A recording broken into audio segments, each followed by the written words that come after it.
मराठा आरक्षणाच्या मुद्द्यावर पुन्हा एकदा राजकीय आणि सामाजिक घडामोडींना वेग आला आहे.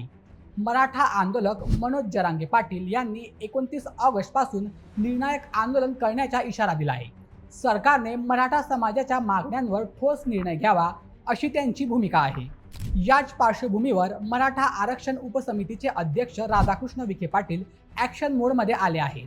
त्यांनी मराठा आरक्षण कक्षाचे काम अधिक वेगाने आणि प्रभावीपणे करण्याचे आदेश दिले आहेत. पुढील 7 दिवसात आवश्यक अधिकारी आणि कर्मचाऱ्यांची पदे भरून हा कक्ष पूर्ण क्षमतेने सुरू करण्याच्या सूचना देण्यात आल्या आहेत. सरकारचा दावा आहे की मराठा समाजाशी संबंधित प्रकरणांचा निपाटरा जलद व्हावा आणि प्रमाणपत्रांशी संबंधित कामांना गती मिळावी यासाठी हे पाऊल उचलण्यात आलं आहे. दुसरीकडे मनोज जरांगे पाटील यांनी सरकारकडे वेळेत निर्णय न घेतल्यास 29 ऑगस्ट पासून आंदोलन अधिक तीव्र करण्याचा इशारा कायम ठेवला आहे.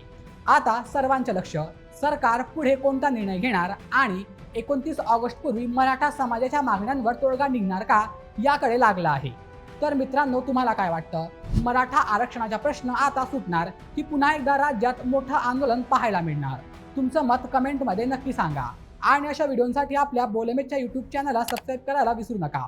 धन्यवाद.